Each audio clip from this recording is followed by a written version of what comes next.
Bom dia, gente! Tudo bom? Vocês viram, né, que virou o quê? Bordão que eu posso fazer, né? Se a gente faz isso. Obrigada, bonita, cabe. A gente faz isso, né? A gente cria bordões agora. Mas tá assim, tá pop. Mas então, gente, eis-me aqui outra vez. Mais cedo do que eu imaginava? Sim. Porém, né, a gente vai. E te encorajo a vir fazer também um bom dia, vir pregar. Se assim, fica a noite sem dormir de ansiedade, fica. Você aprende grego? Também. Entendeu?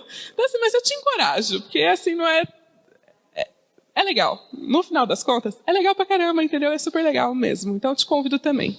Então, gente, hoje é a última mensagem da nossa série Parábolas, que ela veio com o objetivo de que a gente olhar um pouco para dentro de nós e olhar para Deus em algumas situações. Porque em meio a esse mundo hoje que tem tanta receita para como viver melhor, tem tanto livro de autoajuda para a gente tentar e se guiar, aí a gente olhando para a sabedoria bíblica que a gente consegue atingir uma vida mais saudável, mais equilibrada, tanto biológica quanto espiritual.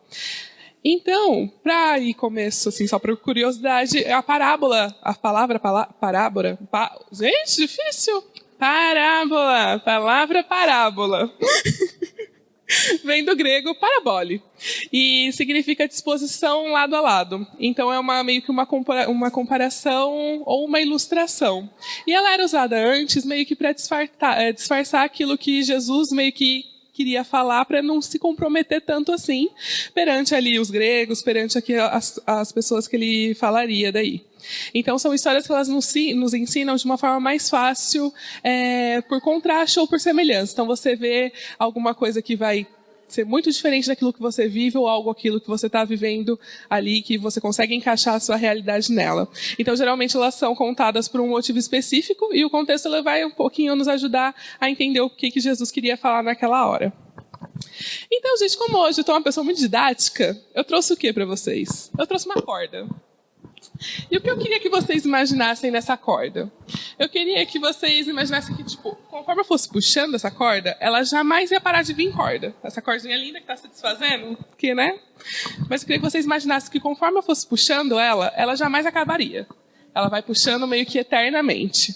E o que eu quero que essa corda seja para vocês? Eu quero que essa corda seja a vida de vocês. Nossa, Alice, você vai comparar minha vida com uma corda? Vou!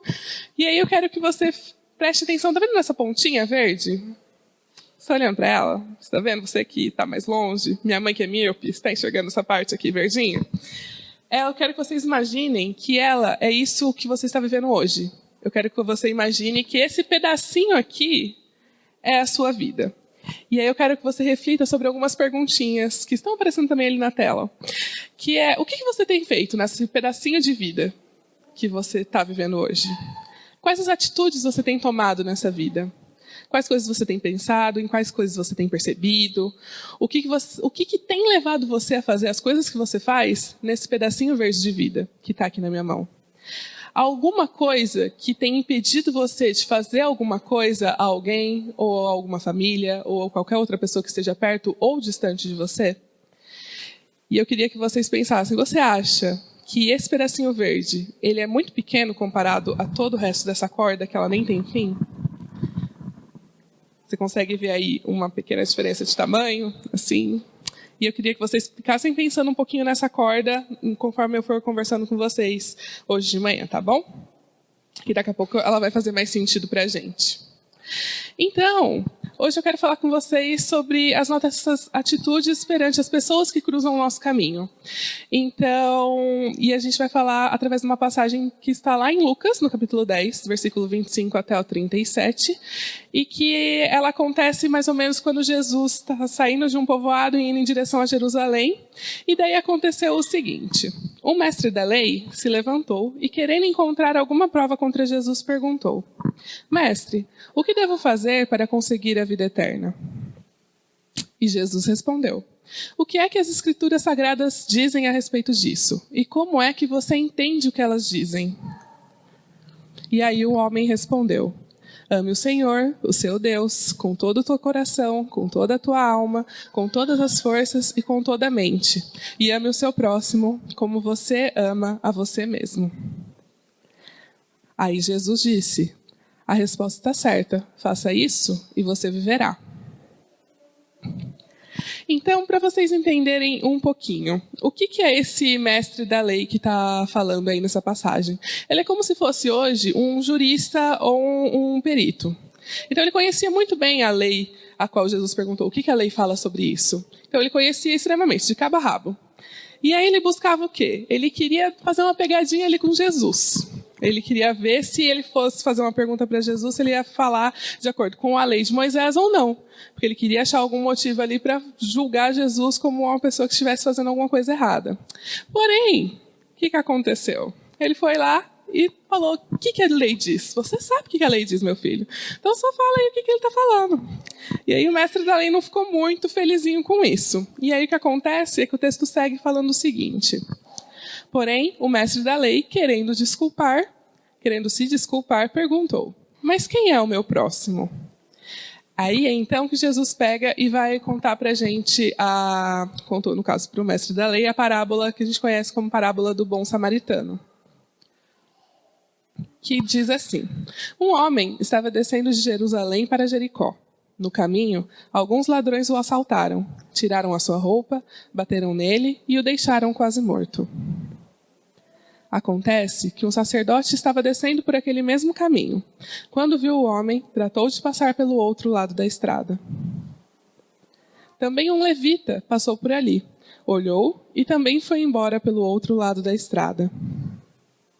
Mas um samaritano, que estava viajando por aquele caminho, chegou ali. Quando viu o homem, ficou com muita pena dele. Então chegou perto dele, limpou os seus ferimentos com azeite e vinho, e em seguida os enfaixou. Depois disso, o samaritano colocou-o no seu próprio animal e o levou para uma pensão onde cuidou dele.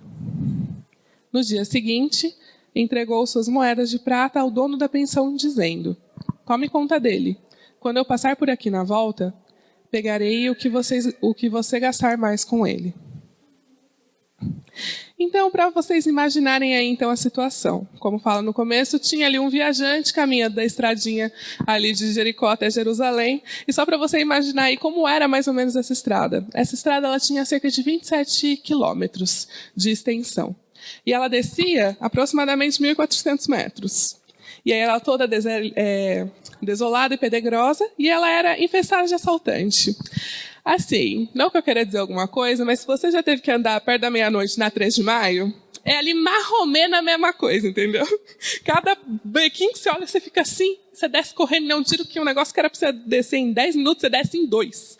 Negócio incrível, assim. Então é mais ou menos isso. Imagina uma rua que você já passou muito perigosa, que você meio que apertou aquele passo que falou, meu Jesus, é agora que ele vai me pegar. Então você imagina em alguma parecida. Eu lembro dessa minha situação que um dia, só misericórdia mesmo, né? Que a gente desceu, chegou lá no final com tudo junto ainda. E esse caminho, para você ter noção do tanto que ele era perigoso, ele era muito conhecido como caminho sanguinário ou como vale da sombra da morte. Não sei se vocês lembram, lá no Salmo 23, Davi diz o seguinte, quando eu tiver de andar pelo vale da sombra da morte, não temerei mal algum, porque tu és comigo, tua vara e teu cajado me tranquilizam. Esse tal vale da sombra da morte é o caminho que o carinha estava percorrendo. Então você imagina ali como o caminho era tranquilinho, né? Você imagina ali o quanto estava de boas andar ali. E aí, qual que é a primeira coisa que eu percebo nessa história? É que o egoísmo e o medo, ele não deixa que a gente ouça o nosso coração. Porque o que acontece? Esse sacerdote e esse levita que aparece na história e fala que olharam a pessoa que foi assaltada, que estava toda quebrada, toda ali, ó, toda jogada no chão ali. Fez o quê? Pegou e passou reto.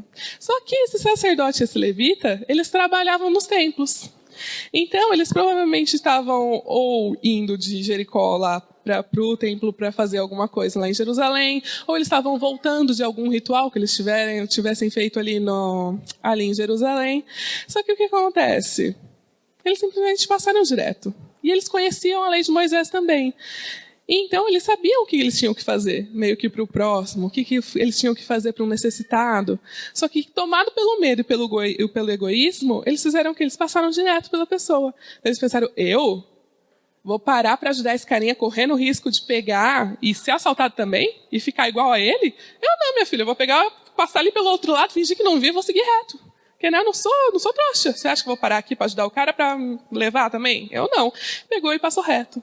Só que aí o que eu quero fazer com vocês é levar vocês a pensar um pouquinho nesse medo e nesse egoísmo do sacerdote do levita. E o que eles impediram, o que esse medo e esse egoísmo impediu deles verem. E para isso, eu quero mostrar para vocês um videozinho, que é do Will Smith, contando uma história muito da boa, e que daí eu acho que vai dar para ilustrar um pouquinho melhor aquilo que eu quero explicar para vocês, tá bem? Então vamos assistir aí, ele é legendado, caso você não esteja enxergando muito bem, você se aproxima um pouquinho da nossa tela, tá bom? So, yeah, for me, the daily confrontation with fear has become a real practice for me since about three years ago. I went skydiving in Dubai, right? And skydiving is a really interesting confront with fear, right?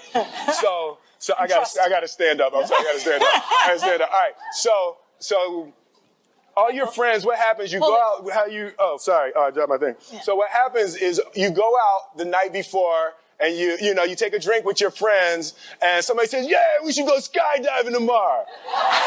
And you go, "Yeah, we'll go skydiving tomorrow." Yeah. And you go, "Yeah." And everybody goes, "Yeah." Right? And you go home by yourself. You're like, Right? You're like, well, yeah. I mean, they was drunk too. Right, so maybe they not, maybe, I mean, we don't have to go. We don't have to do it. So then that night you're laying in your bed and you just keep, and you're terrified. You keep imagining over and over again jumping out of an airplane and you can't figure out why you would do that, right? And you're laying there and you have the worst night's sleep of your life, but you still have the hope that your friends were drunk, right? So you wake up the next day and you go, down and you said where you were going to meet and everybody's there. You're like, oh, shit. All right, cool. Right? So you get in the van and you don't know that your friends had the same night that you had because they're pretending like they didn't. They're like, yeah, man, my uncle's a Navy SEAL and, this is going to be great. I've been looking forward to this. And you're like, oh, my God.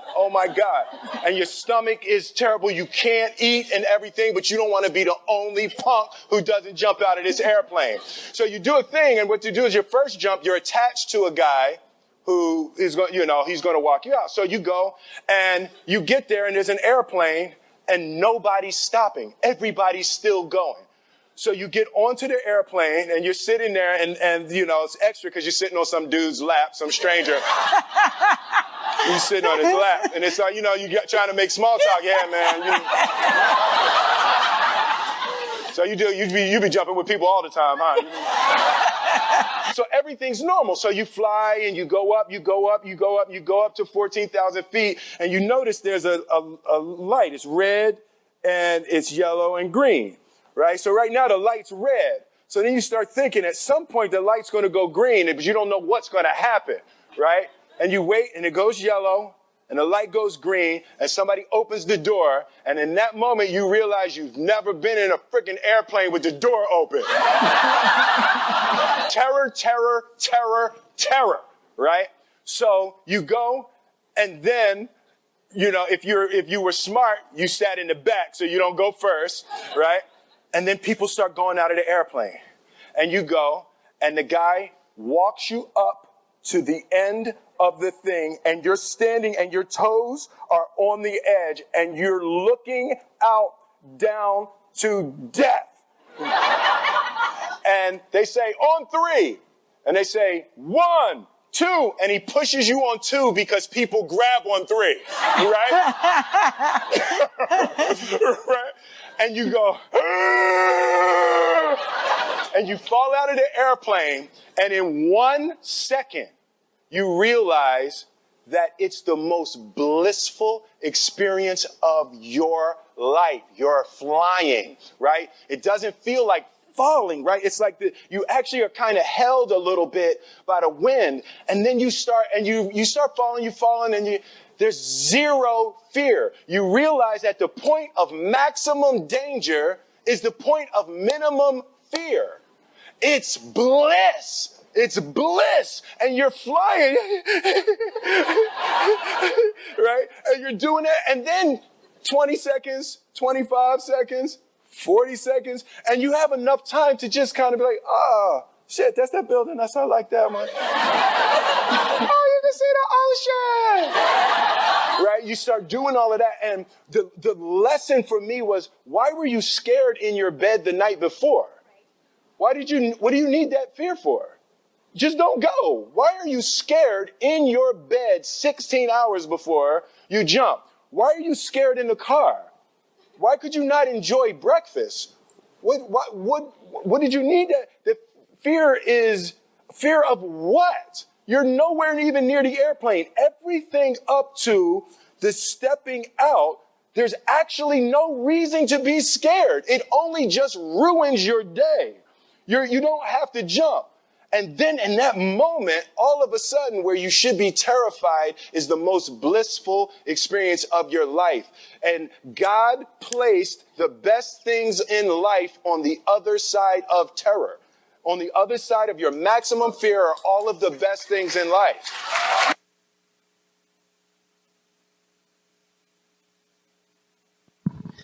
Bom, gente, todo mundo conseguiu entender a historinha que ele contou? Todo mundo tranquilão, acompanhar aí a legenda. Isso muito se compara também ao quê? Todo esse medo que a Aline tem antes de vir aqui pregar, antes de vir falar. A pessoa fica desesperada. A pessoa fica que não dorme 3 noites. A pessoa fica com olheiras que muito corretivo para pagar, querido. Assim, uma dor no estômago, uma ansiedade que toma a pessoa, mas no final é algo muito bom. É algo muito abençoador das duas formas. Então, o medo ele impediu que percebesse a experiência maravilhosa que viria a seguir. Assim como na parábola, as pessoas que saltaram do paraquedas ali que eles falaram, elas foram tomadas pelo medo na noite anterior. Porque eles pensaram, não, a gente estava bêbado, ninguém vai lembrar, né? A gente vai chegar lá, nem vai rolar, ninguém vai estar lá, tá tudo bem. Mas não, eles não pulam. Mas assim, ninguém sabe, tava todo mundo na mesma, tava todo mundo ali morrendo de medo. E daí, vocês se lembram da cordinha que eu mostrei para vocês no comecinho? Foi meio que o medo que eles tomaram nessa partezinha verde impediu que eles percebessem toda a felicidade que tinha no pular de paraquedas. E é interessante que ele usa ali na tradução a palavra felicidade, mas ele fala mesmo é o blessed, que, me corrigindo se eu estiver errada, tem relação aí com abençoado, abençoar. Tem? Péricles, certo? Sei que ele manja dos inglês.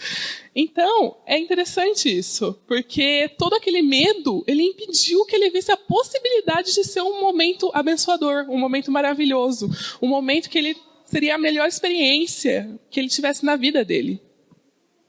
Então, seguindo ali, o segundo ponto que eu percebo também nesse texto é que um coraçãozinho cheio de amor, ele é piedoso. Porque o que aconteceu?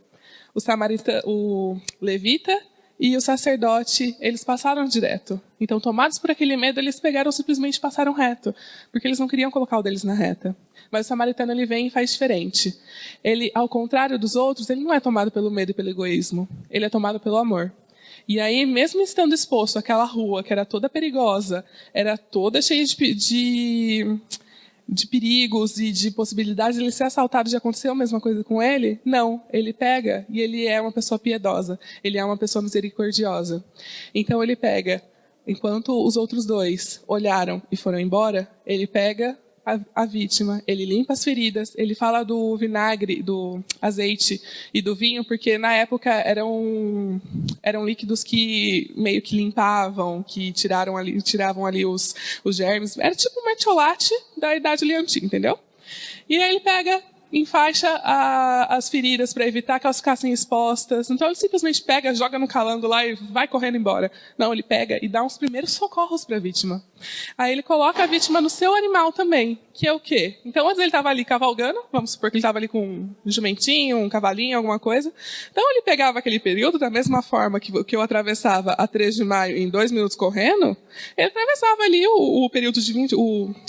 percorria ali os 27 quilômetros, muito mais fácil de cavalo ou de qualquer outro bichinho que ele estivesse andando. Mas não, ele joga a vítima em cima do bicho dele e ele vai acompanhando o animal andando. Então isso faz com que ele ficasse muito mais exposto ainda, porque ia demorar muito mais para percorrer aquele percurso.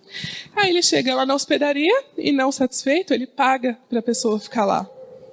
E ele vai e fala, e se precisar de mais alguma coisa, na minha volta, eu passo aqui e pago o resto que precisar. Então você pode ficar tranquilo, falou pro cara da hospedaria. Deixa ele aí quietinho, toque o que você precisa. E ele fala que deu 2 denários para a pessoa da hospedaria. E isso era mais ou menos o salário de um dia de uma pessoa de lá. Então ele meio que dá tudo aquilo que ele tinha para poder ajudar a pessoa. E aí o que eu quero levar a gente a pensar hoje é o que a gente está fazendo. A gente está sendo mais sacerdote e levita nas nossas atitudes, ou nós estamos sendo mais parecidos como samaritano? Porque mesmo conhecendo a lei, como eu disse para vocês no começo, o sacerdote e o levita eles simplesmente passaram reto. E diferente do samaritano, que ele era de uma outra religião, ele louvava e adorava outros deuses, ele pegou e foi lá e fez e agiu com amor para a vítima. Então, eu queria meio que refletir um pouco disso com vocês. Hoje a gente está agindo como o sacerdote levita, pensando, mesmo sabendo de tudo aquilo que a gente sabe sobre a palavra, sobre o quanto Deus nos amou e o quanto Deus nos ama, a gente está agindo simplesmente passando, tirando o nosso da reta e indo direto embora, ou a gente está agindo como samaritano? A gente sabe desse amor de Deus e faz as nossas atitudes de acordo com esse amor. E aí o texto segue. Ele vai continuar dizendo assim: Jesus perguntou ao mestre da lei, depois aí que ele contou essa parábola: na sua opinião, qual desses 3 foi o próximo do homem assaltado? Aquele que o socorreu, respondeu o mestre da lei. E Jesus disse: pois vá e faça a mesma coisa. Então, uma coisa que é interessante nesse texto é que ele fala, depois que Jesus pergunta para o mestre da lei ali, quem foi o próximo do assaltado, ele não fala simplesmente, foi o sacerdote. Ele vira e fala, foi aquele que teve misericórdia, foi aquele que o ajudou. Porque para ele é muito difícil ele assumir que um samaritano teve uma postura muito maior e muito melhor do que a de um judeu. Porque para ele, assim, eles tinham uma rivalidade ali entre os judeus e os samaritanos, tanto religiosa quanto política. Então, para eles, Jesus ter usado um sacerdote como alguém que fez o bem, era assim, um tapa na cara. Era mais ou menos isso. E também, o que acontece é que para os judeus, meio que essa lei do amor que tinha, então, ama o próximo como a ti mesmo, era muito excludente. Então, ela excluía outras pessoas que não faziam parte da sua religião e não faziam parte ali do seu convívio. E aí, a terceira coisa que eu percebo é que o seu próximo, ele pode estar distante. Então, não a necessidade em si é o próximo, porque ele não pergunta para o mestre da lei quem foi o próximo do samaritano. Ele pergunta quem foi o próximo do assaltado, da vítima que sofreu. E aí cabe a mim ser o próximo de todo aquele necessitado, e independente de quem ele seja. Então, às vezes, a gente acha que o nosso próximo tem a ver com a palavra mesmo. Então, a gente acha que é aquele que está aqui pertinho da gente, está na nossa família, está no nosso convívio de amigos, faz parte da mesma religião que a gente, trabalha com as mesmas coisas que a gente, e a gente acaba não olhando para fora, a gente acaba não olhando para as pessoas que estão num mundo diferente desse nosso, que saem ali da nossa caixinha, saem ali da nossa casa e estão ali fora. Então, o que eu quero deixar para vocês é que o coração sem amor, ele pergunta quem é o meu próximo. Mas o coração cheio de amor, ele vai me perguntar de quem eu posso ser o próximo. Independente, então, disso que eu falei para vocês, de cultura, de religião, de raça, de etnia, de qualquer que seja a coisa. E aí você me fala, igual o Rodrigo diz muito, que vantagem Maria leva nessa situação toda? Então por quê? Você está me falando que eu tenho que amar o meu próximo e ele pode ser diferente de mim, ele pode não estar na minha casa, ele pode não estar no meu trabalho. E o que eu ganho com isso? Porque a gente é assim, né? A gente olha ali para dentro da gente e fala, tá, mas o que eu vou ganhar com isso? E aí que eu quero mostrar algumas coisinhas para vocês. Porque é olhando para um próximo que está distante da gente que a gente conhece pessoas e realidades diferentes. Então, isso pode nos auxiliar muito no nosso amadurecimento, no nosso conhecimento, no nosso crescimento como pessoa. Então, a gente aprende coisas novas, a gente vê coisas a partir de perspectivas diferentes. E aí o nosso coração ele vai se moldando e se tornando cada dia mais parecido com o de Jesus. Que é esse o objetivo, é para isso que a gente está aqui nessa igreja hoje. Porque, tudo bem, eu poderia muito bem chegar e acreditar em Deus, simplesmente viver minha vida, mas a gente vem aqui para Deus, aqui para a igreja, para conhecer melhor Ele. Porque é aquilo que eu falei no domingo passado. A gente pode copiar Jesus. Só que como que a gente vai copiar alguém que a gente não conhece bem? Alguém que a gente não sabe como age? E aí, a partir desse momento que a gente tem o nosso coração mais parecido com o de Cristo, a gente começa a olhar para as coisas de uma forma diferente. O nosso olho meio que é transformado. E aí a gente passa a olhar tudo aquilo que a gente passa de uma forma diferente, tanto para os nossos problemas, quanto para nossas alegrias, quanto para qualquer coisa que aconteça na nossa vida. E isso torna a vida muito mais leve. E aí o quarto e último ponto que eu queria deixar para vocês é o objetivo real que essa parábola teve, que foi falar que o mandamento do amor, ele que nos faz herdar a vida eterna.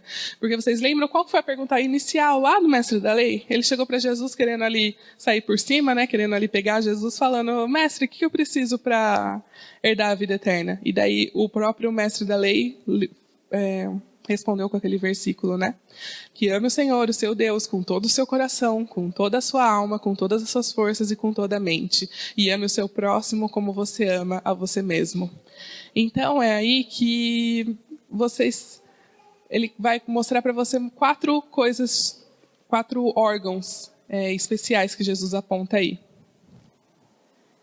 Que ele fala sobre o coração, a força, a alma e a mente. Porque a ideia era falar sobre o quê? O que eu posso fazer aqui nesse verdinho para poder herdar tudo isso aqui. Entendeu? E aí, o coração, e é muito interessante esses 4 pontos que ele coloca, que é o coração, que ele é o órgão fundamental da vida humana. Então, sem o coração, você não faz praticamente nada. Sem o coração, nada funciona bem. Nada biologicamente funciona bem. Porque ele é meio que a maquininha que faz bombar ali. É tipo o tanque de gasolina, entendeu? Do carro. E a alma, que é o eu, que ela deve se colocar de tal maneira a serviço de Deus que todos os impulsos eles sejam regidos pelo Espírito Santo. A força, que é a vontade de obedecer às ordens de Deus. E, por fim, o nosso entendimento, a nossa mente, que é a gente colocar ela totalmente para Cristo, para que Ele use da forma que Ele quer. E assim, esses 4 elementos juntos, ele só vai expressar é assim que a gente vai expressar essa entrega total para Deus. Então, é a partir do momento que a gente entrega esses 4 elementos que o amor de Deus nos domina. E aí é que a gente fica para olhar para as outras coisas, para situações de uma forma diferente. E aí a gente consegue tirar esse medo, tirar esse egoísmo e conseguir valorizar a vida do outro, assim como você valoriza a sua própria vida. E aí eu queria comparar um pouquinho para você o samaritano com as atitudes de Jesus. Porque é interessante que você me fala, mas aí então eu tenho que copiar o samaritano que nem conhecia a Cristo, não conhecia a Deus da forma que devia. Não, eu quero deixar aqui para você que Jesus, ele não está te pedindo nada que o próprio Jesus não tenha feito. Ele colocou as suas características do samaritano para falar naquela época. Então, o samaritano ele deixou o egoísmo e o medo de lado. E assim, Jesus ele tomou para si o nosso pecado original, lá dos nossos primeiros pais. Quando Adão e Eva escolheram viver alheios a Deus, ele tomou para si esse pecado. E aí o samaritano, ele tomou para si também as consequências. Então ele colocou ali, ele estava ali exposto no caminho, que ele podia acontecer a mesma coisa que aconteceu com aquela vítima com ele. E Cristo também correu risco de vida. Aí o samaritano, ele arcou com todos os gastos. Ele foi lá na pensão, pagou o que precisava ser pago e ainda falou, depois, se precisar, eu pago mais alguma coisa, tudo que aquilo que ele usar, eu volto aqui e pago. E Jesus colocou na conta dele também todos os nossos futuros pecados. Ele nos pagou uma vida eterna. Enquanto o samaritano, ele pagou ali a nossa dívida, uma dívida que era só momentânea, Jesus fez muito mais. Ele pagou essa dívida que é eterna pra gente. Então, todos os pecados que a gente nem cometeu, ele já nos perdoou. E aí, quando eu percebo esse amor de Jesus e todo esse empenho que ele teve para nos salvar e para nos amar, que eu fico meio que constrangida por esse amor. Porque ele é um amor tão grande e ele imagina todas aquelas coisas, todos os pecados que você já cometeu. E até mesmo aqueles que você ainda não cometeu, ele tomou para ele. Então, e hoje eu não consigo mais viver uma vida que não seja em resposta a esse amor. Porque é impossível você saber de todas essas coisas, pelo menos para mim e você não mudar a sua postura, e você não fazer as coisas de uma forma diferente. E aí, o que eu quero dizer para vocês é que, assim como na corda tem aquele pedacinho que você está vivendo, ele tem muito mais para te mostrar ainda. E é uma vida muito diferente da vida que você já teve no seu passado. E aí são coisas maravilhosas que você não pode deixar que esse medo e o egoísmo deixe você perder. Porque o pecado, ele te faz uma pessoa egoísta. Ele te machuca emocionalmente. Ele complica os nossos relacionamentos, nos traz experiências ruins, e aí acaba que falta sentido na nossa vida. Porque nós somos tão machucados com as coisas que vêm externamente pra gente, que a gente acaba nos bloqueando muitas vezes para outros relacionamentos, para outras propostas. A gente acaba ficando muito fechado. E aí vem o amor de Cristo, e ele transforma a nossa vida totalmente. Ele nos tira dos caminhos ruins, ele nos tira daquele caminho de Jericó para Jerusalém, ele nos tira da 13 de maio. E ele faz com que nós possamos ver e viver a alegria que é verdadeira. Ele transforma o nosso coração em um coração piedoso e em um coração misericordioso. Então, eu queria deixar isso para vocês, para que Jesus, então, possa moldar o seu coração também, para ele se tornar cada vez mais parecido com o dele, e para que a gente possa olhar para o nosso próximo, que pode não estar próximo, e com mais amor e com mais piedade, que a gente possa agir mais como samaritano e menos como levita e como sacerdote. Tá bem?